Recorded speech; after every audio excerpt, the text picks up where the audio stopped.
My name is Federico Re from Melbourne, Australia, and I'm talking to a very special guest who's actually based in Cairo in Egypt. I'll introduce Maja in just a moment, but today's theme, or tonight's theme, depending on where you are around the world, is about intrapreneurship. In fact, the Hangout is titled How Intrapreneurs Are Disrupting the Workplace Environment.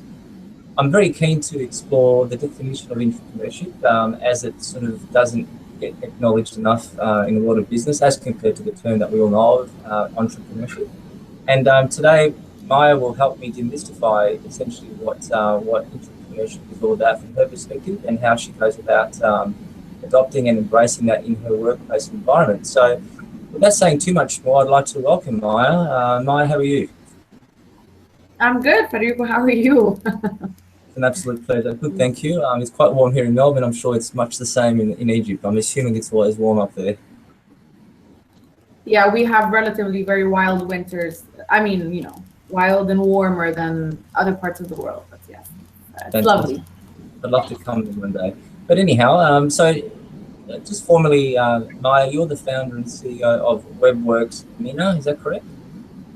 Yes, that's correct. In a few words, describe what this company of yours actually does. Well, in a nutshell, we do online branding and digital marketing. Our slogan is we create hype and awareness around your brand, which is precisely what we do. We help other business people and other brands in the market and in the region reach their target audience with laser focus, and we do it using content marketing. Okay, and for how long have you been operating this business? A little bit over a year, so not for very long, but me and the team, we've had quite a bit of experience with social media marketing before I established Webworx. Excellent. So let me start off with a more conventional term, entrepreneur. Do you consider yourself an entrepreneur, an aspiring entrepreneur, and would you like to one day be a serial entrepreneur? I consider myself an entrepreneur because my definition of entrepreneurship has more to do with who you are as a person as opposed to how large your business is or how long you've been in business. I don't really see myself being a serial entrepreneur because to me, Webworx, this is it. And, I'm in it for life, and hopefully the company, the company as a whole can grow and take on different forms and become a wider umbrella, but no, never a serial entrepreneur. Okay, that's a fairly ambitious objective to be a serial entrepreneur, but I suppose it's not for everyone. But nonetheless, as an entrepreneur, you obviously deal with people, and those people are people within your own organization. And I'd like to, I guess, start to address or focus on the term intrapreneurship. And I'm curious to really explore this term in your country, because in Australia the term intrapreneurship is still somewhat new and it's not as evolved as in America and in the UK. And I've spent quite a lot of time over the last few years actually writing about intrapreneurship and doing my best to actually educate business leaders and CEOs and so forth to really understand intrapreneurship and what they can do with their people to actually embrace it and develop that culture and ultimately leverage on their creative mindset and innovators, I guess. So I don't want to say too much more, and I want, I guess, to have your perspective on that. So firstly, have you heard of the term intrapreneur before we got together? Yes, definitely, yes. It's a part of the jargon in the entrepreneurship world, so yes, definitely. So in the world of business in Egypt, do you think that it's a common term and business leaders of your position know that terminology? I mean, it may not be a common term in Egypt. I guess it's more, I mean, it depends on your interests. So if you are an entrepreneur or if you are a fan of the business world, then yes, you will definitely know about intrapreneurship. But I think a lot of people in various different organizations, businesses and banks and just various different, jobs, they still espouse those same values. They're entrepreneurs, but they may not necessarily know it yet.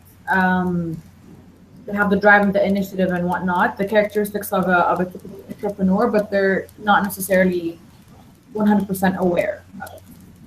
So I guess my point of view, entrepreneurs have always been around, but in this new age world that we're in, we've come up with this term relatively new.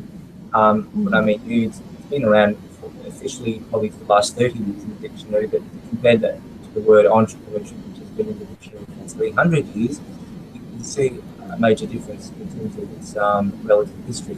So I guess if we define the entrepreneur, what is an entrepreneur, and what characteristics or traits do they typically possess? You're breaking up a little bit, but luckily I'm getting the gist of the question. To me, an entrepreneur is someone that, first of all, loves what they do. They're in it because they're passionate about it, not because of a paycheck. And that in and of itself is a blessing, to do what you love and be given the opportunity to actually do something that you're passionate about. Entrepreneurs are people that are go-getters, they're fighters, they never quit.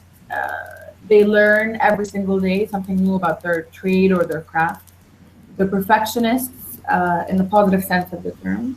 They have a vision. They have a short-term, medium-term, and long-term vision. They don't randomly go to work every day. They're passionate. They're compassionate. They grow and they like to help others grow as well. So it's never a zero-sum game for them. They're pretty much what you would expect of an entrepreneur, except they do it at their current job and they are happy doing it at their current job. They don't have that itch or that urge that entrepreneurs may have to strike out on their own and establish their own company or bank or whatever the case is. They're very happy working their current jobs and they want to make a difference. So fundamentally, I was about to ask that next question. What's the difference really between the intrapreneur and the entrepreneur? And you've said it. It's about people with the same qualities as entrepreneurs, but they prefer to work within a company. And I guess the question is why. And we'll probably look at that in just a minute. So I guess some of the key things that you said about entrepreneurs, and I'll just read them out for listeners to sort of refocus, is they love what they do. They're passionate. They're fighters. They never quit. They learn or like to learn. They're perfectionists and they have a very strong vision. As far as conventional employees, those that are perhaps not labelled as entrepreneurs, do you think that there's a big difference between the entrepreneur and the conventional employee? What is the fundamental difference, do you think? That's a very good question. I think the fundamental difference is entrepreneurs, I would argue, and I may be wrong, they put sort of a higher price tag or they value their work more. Therefore, they have a more vested interest in being more successful and they invest more at their jobs. They may be the first ones to get to the office and the last ones to leave. They take initiative. To me, I think the most important factor that separates successful people from non-successful people, regardless of what they do for a living, is initiative. So an entrepreneur is someone that takes initiative, and that someone that you can expect to continuously take initiative, which is really, really critical of this day and age, because if you have founded a company or if you have founded a startup, you would expect the people that join your company to have that drive and have that initiative, so each and every one of us can focus on what they do best. So I think entrepreneurs, what separates them from the conventional employees is the drive and the initiative and the eye and the ability to take initiative when they need to. A conventional employee is someone, with all due respect to them, you know what I mean? They go about their jobs from sort of a mechanical perspective, with 9 to 5 p.m. I have to go, stuff like that. It's just a different mindset. I can understand that that mindset of 9 to 5, the mechanical, check in, check out, and whilst there is nothing wrong about that, it's certainly not. Certainly, it's not a characteristic of mine, and certainly yours. And obviously, we need those type of people in the workforce to be able to do perhaps mundane jobs day in, day out. But entrepreneurs perhaps like to innovate and like to be always pushing the boundaries. Now, you've not mentioned the word innovation, but I'm sure that it's one of those words in your vocabulary that you would like to use as well. So essentially, do they innovate? Is that why you would employ them? In fact, I'd like to ask you the question now. You employ people, and are they intrapreneurs, or is there a balance between the intrapreneur and the non-intrapreneur? Yes, I do employ people. So far, we're a small team, but we're very selective in terms of who we take on at Webworx because we hire for culture. You know what I mean? The person that joins has to be someone that is an entrepreneur with entrepreneurial skills, someone that you can rely on, someone that's dependable, someone that's really, really good at what they do. We're very specialized. Each and every one of us does their own thing, and we overlap, we coordinate, etc., etc. But we hire the best of the best. We don't. There's no time to waste hiring people that you're not 100% sure are going to do a stellar job at Webworx, because this is what it takes to compete at this day and age. You're competing with the whole entire world, essentially. So you have to invest in your people. You have to create a culture. That's coming later, but when we hire, we know exactly who we're hiring, and we hire them for the right reasons. It's a tough process, but it's good. Yeah, look, you mentioned the word culture, and I guess that's where we're steering towards. Because ultimately, the entrepreneur needs to work as part of a team, and within the company, there needs to be a culture that's entrepreneurial. What does that culture actually look like if you want to sort of define it as a team, as a phenomenon or as an experience? So if someone walks into the organisation, what will they see amongst the team in terms of that culture? What are a few words that would come to mind? We're professional, we're fun, we're innovative, we're smart. We like a good challenge. We like to grow. There's a lot of we're very friendly. It's not hierarchical. It's a very flat organization. We don't believe in hierarchy. That's precisely why we are anti-establishment, I guess, if you call it that way. But we are very much against this whole like, oh, he's the boss, she's the boss, whatever. No, we're a team. We work as a team. There's a lot of respect and a lot of love going around. You see that in our emails. You see that in our campaigns. So it's a fun, professional, driven, energetic, enthusiastic environment. Culture. You've highlighted a few or quite a few positive aspects of that entrepreneurial culture and why you should be hiring entrepreneurs. I guess my question really now comes to the management of entrepreneurs, and how easy or how challenging is it to manage entrepreneurs, and also what are the side effects with regards to having these creative, innovative, thought-provoking individuals that like to challenge the status quo and break the boundaries. So what has been your experience so far with regards to the ease or the complexity of dealing with these people in the company? I think if you take the time to hire the right people, managing them is going to be really easy.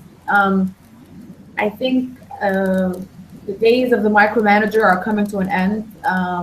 Entrepreneurs, I think by definition, do not like to be micromanaged. Nobody likes to be micromanaged. They like to have more autonomy. They like to have more space. They like to be given the faith and the trust and the opportunity to grow in their space and in their role. I think a smart entrepreneur is someone that understands that they need to give the members of their team enough space and enough leg room, if you will, to maneuver and to grow. That's at least our approach. We just follow like an overview, like bird's eye view of proceedings. And we trust that people are gonna over deliver above and beyond what's expected of them. And so far, alhamdulillah is thank God in Arabic, by the way. We've never been disappointed. So You've mentioned no hierarchy, providing autonomy, as well as giving them trust. Have you had experiences in the past where too much trust, too much autonomy, too much flexibility can also create issues amongst these, I guess, highly ambitious people? Sorry, Federico, can you please repeat that? Was breaking up a little bit. Sure. So you've mentioned the best way to manage entrepreneurs is to provide them with autonomy and also to give them the trust. and that obviously has worked for you. But have you had experiences in the past where too much autonomy, too much trust, and giving too much empowerment to these employees can often be a problem, or has been a problem for you in the past? For sure, not at Webworx, luckily, but in previous businesses that we've run. My sister and I used to live in Dallas, Texas, so we started a business there, and it was a cafe, and we had like a team of people running it, and we just gave blind trust to the team, and that's never a good idea. I think when too much trust is given at an early phase, when people still have not earned it yet, that can be very detrimental to a business, because that's not right. You still have to manage, you still have to be on top of things, but you have to do it sort of carefully, and you have to sort of balance it. And that takes a lot of skill. It's not an easy task at all. You have to always play the role of like friendly manager or friendly boss or friendly founder. I don't know, for lack of a better term, but you still have to sort of be there, but not be in their faces, if you will.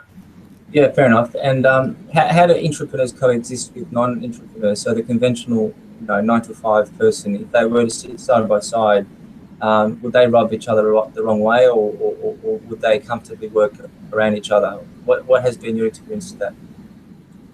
I think they would definitely rub each other the wrong way, because it's two different paradigms, and two different paradigms are very tough to coexist.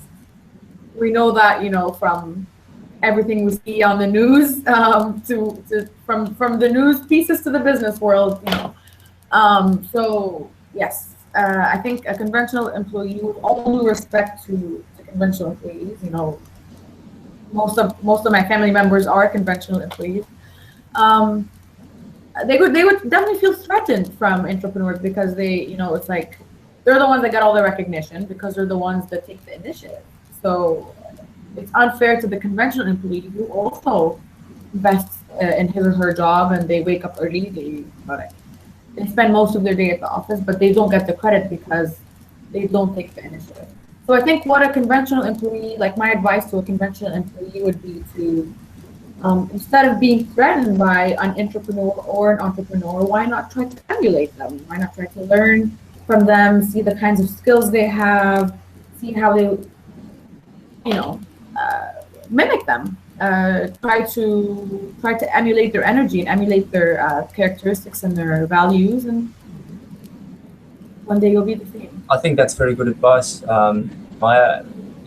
Entrepreneurs are contagious people, and when I surround myself around those people like yourself, there's that energy that comes out, and all I want to do is kind of join the pack and push the boundaries and innovate and keep building those businesses that we're involved in. So I'm sure that also does manifest in the company. And yes, those non-entrepreneurial employees can certainly observe and benefit if they take it on board somehow. I'd like to sort of shift the attention towards women in business, and I'm not too familiar with what the marketplace is like in your country with regards to opportunities for women. So starting, I guess, with the question of how women perceive business to begin with. My next question will be, what opportunities are there for women if you are entrepreneurial? I'm just going to repeat your question to make sure that I got it correctly. You're asking what are the opportunities for women entrepreneurs in Egypt and the region, correct? So what opportunities are there for women looking for work in your space, in the industry, business, or those who want to become entrepreneurial, or entrepreneurs that want to apply for work? What's it like for women as compared to males? That's a good question. I think it's relatively tough, to be very honest. It's just by definition, and by women in general, I think we have more responsibilities. I read an article, I'm never going to forget that. It was about women in Bangladesh, and it was basically arguing that women in Bangladesh are more time poor than men in Bangladesh, because time poverty stems from the fact that we still work a 9-to-5 job. We still have to go home and still have to take care of the home space. And if you're a mother, that means taking care of your children. If you're a wife, that means supporting your husband. Even if you don't do those things yourself, you still have to delegate.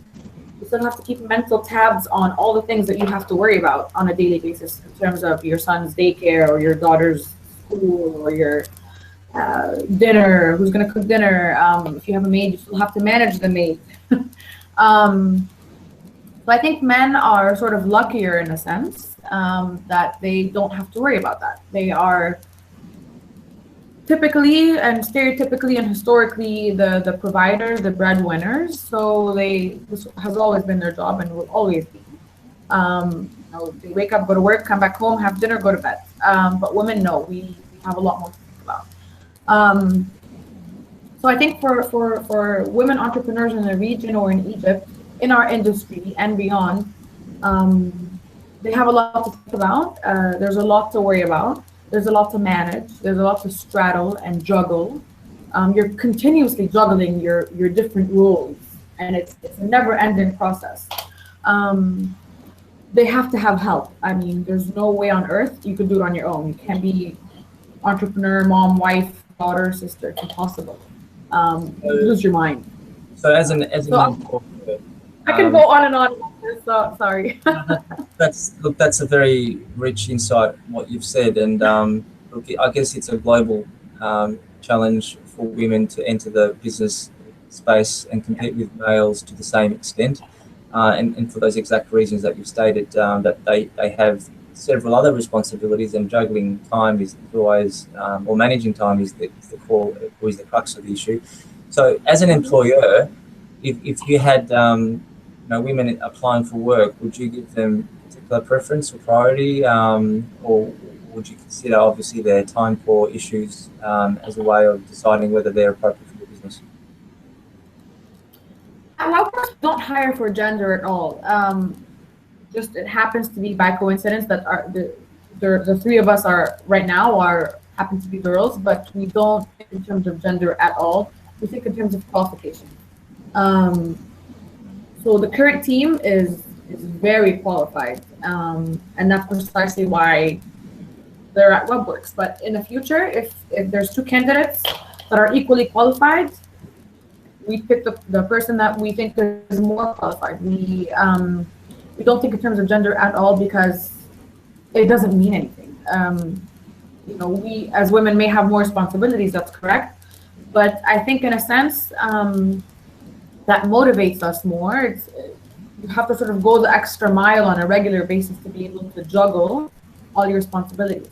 But having said that, gender is not really one of the criteria. So you kind of answered my next question, but I'll ask it again in a different way.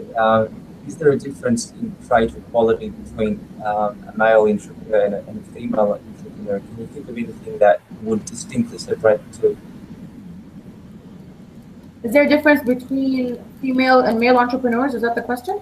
Entrepreneurs. Yeah. Can you identify a main difference between the female entrepreneur and the male entrepreneur in terms of their skill set?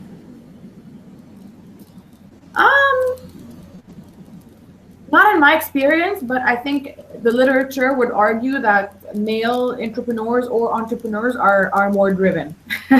That's what most of the literature would argue. Like they, first of all, globally, not just in Egypt, but all over the world, in the developing and developed world, men tend to make more money. Not because they're more qualified, but because they have an easier time asking for more money. Women tend to sort of shy away from doing that for many reasons, because historically we were not the providers. That's changing. More and more and more women are becoming the breadwinners and the providers for the home. But historically men make more money. They still do make more money. There's a perception that they work harder, that they make better leaders, that they are more successful at work, but we're slowly but surely changing that. Yeah, I think there's a perception that they're more driven, and precisely because what we were talking about earlier, that men, I would argue, have less things to worry about than women. Yeah, but That's Well, my that's a argument. good perspective, and certainly worth thinking about as an employer. If you were to hire one or the other, it's really looking at their particular skill set across all levels. I'm conscious of your time, Maya, and I don't want to hold you too much longer. So I do have one last question that really relates to the country overall, and perhaps you can give me an insight on where is Egypt positioned compared to the rest of the country, developed nations, as far as advances in entrepreneurship and intrapreneurship, and simply, in your marketplace, particularly, what's going on in your marketplace as compared to what you know of other developed nations? That's a good question. I think Egypt is definitely a hub for not only digital marketing and what we do, but for startups in general. We are the largest Arab state. We're the most populous Arab state.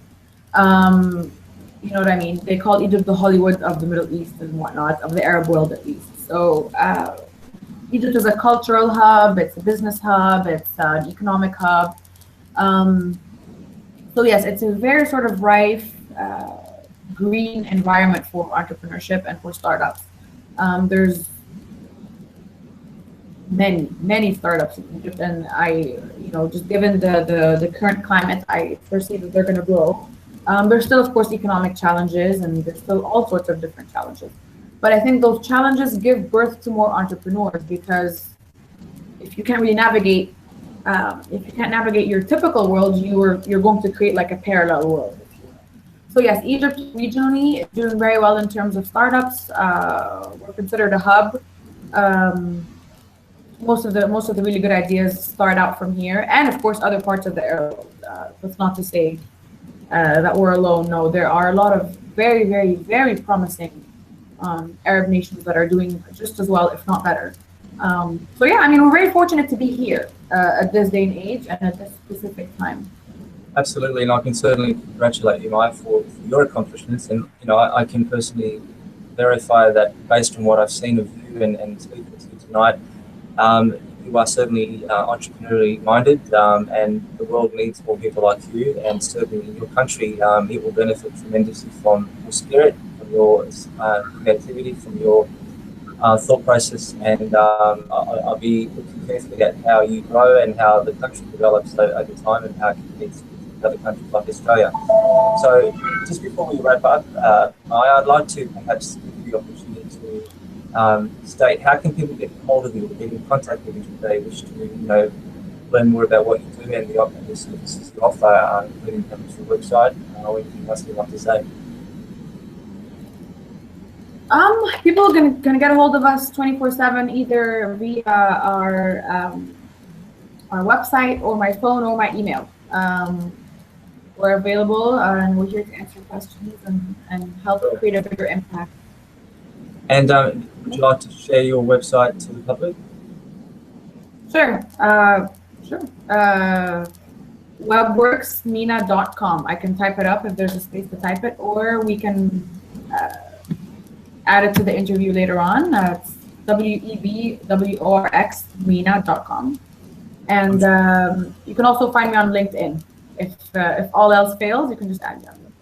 Fantastic. I'm sure people will find you based on that information. So once again, Maya, I'd like to really thank you. I've really looked forward to this opportunity to speak to you and to really get to know how Egyptians, if that's who you are, go about doing business. So thanks again, and I wish you the best, and I'm looking forward to staying in touch. Same here. Thank you so much for your time, Federico. It was my pleasure. I really, really enjoyed talking about those interesting, sometimes hot topics. Thank you for your time, and we should do this again soon. Absolutely a pleasure. So take care. Bye-bye. Thank you so much. Bye-bye.